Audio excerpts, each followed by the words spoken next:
কালি পৰখে মই লুৰিণজ্যোতি গগৈ ষ্টেটমেণ্ট দেখি আছোঁ এইবিলাক কি আমি অসমৰ কাৰণে কৰা নাই নেকি সো এই যে ষ্টেটমেণ্টবিলাক দিলে তেওঁলোকক বিশ্বাস কৰাও মানুহ আছে আৰে হিমন্ত বিশ্ব শৰ্মা এইবোৰ কাবাক দিবৰ কাৰণে কৰি আছে ইমানটোৰ মাজত ষ্টেণ্ড লৈ থিয় হৈ থাকিবৰ কাৰণে ডিপাৰ্টমেণ্টৰ প্ৰয়োজন নাই ষ্ট্ৰং চৰকাৰ এখনৰ প্ৰয়োজন মোৰ নাম উল্লেখ কৰি তেওঁ বক্তব্য ৰখা মই দেখিবলৈ পাইছোঁ আৰু বক্তব্যত তেওঁ কৈছে যে আমি মানে তেখেতৰ কথা কৈছে তেখেতসকলৰ চৰকাৰে আমি অসমৰ কাৰণে কৰা নাই নেকি এতিয়া আমাৰ প্ৰশ্ন হ'ল যে তেখেতসকলে অসমৰ কাৰণে কৰিছে নে নাই কৰা সেই কথা জনগণে নিশ্চয় বিচাৰ কৰিব কিন্তু আমি মৌলিক প্ৰশ্নলৈ আহিছোঁ মুখ্যমন্ত্ৰী ডাঙৰীয়া আপোনাৰ পত্নীৰ নামত থকা বাগানসমূহ এই যে কাজিৰঙা য'ত কাঞ্চনজুৰি আছে যি সৰু পথাৰত ৰাধাকৃষ্ণ বাগান আৰু তিনিচুকীয়াৰ চানমাৰী বাগান এইবোৰ অসমৰ মানুহৰ কাৰণে কৰিছে নে আন কাৰোবাৰ কাৰণে কৰিছে এই যে মেকডোনাল্ড লৈছে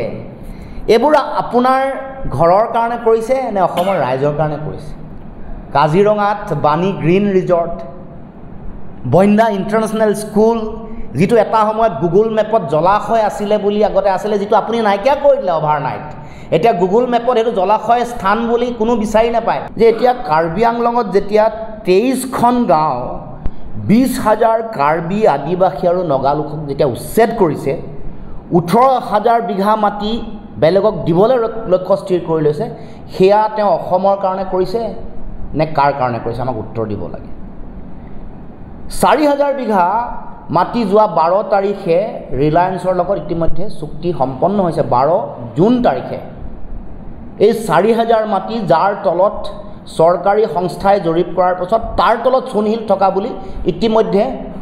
সেই ছাৰ্ভে প্ৰকাশ হোৱাৰ পাছত মুখ্যমন্ত্ৰীক ক'ব কৈছোঁ এই যে 4,000 মানুহ কাৰ্বি মানুহক উচ্ছেদ কৰি জনজাতীয় মানুহক উচ্ছেদ কৰি এই মাটি দিব খুজিছে এয়া অসমৰ কাৰণে কৰিছে নে কাৰ কাৰণে কৰিছে পলাশবাৰীত 1,500 একৰ মাটি বৰদুৱাৰ বাগানৰ ৰাভা বড়ো আদিবাসী আৰু গাৰো মানুহক উচ্ছেদ কৰিছে 2100 পৰিয়াল এয়া অসমৰ কাৰণে কৰিছে নে কাৰ কাৰণে কৰিছে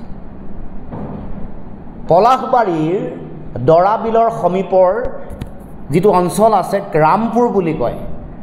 একেবাৰে কাষৰ দাঁতি কাষৰীয়া অঞ্চল দৰাবিলৰ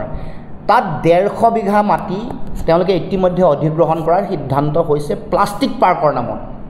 এয়া অসমৰ কাৰণে কৰিছে নে আন কাৰোবাৰ কাৰণে কৰিছে আম্বানীৰ কাৰণে কৰিছে নে আদানীৰ কাৰণে কৰিছে নে ৰামদেৱৰ কাৰণে কৰিছে এতিয়া গোলাঘাটৰ ফলঙনি বীজ পাম 75 বিঘা মাটি ইতিমধ্যে অধিগ্ৰহণ কৰিলে ৰামদেৱৰ নামত এয়া অসমৰ কাৰণে কৰিছে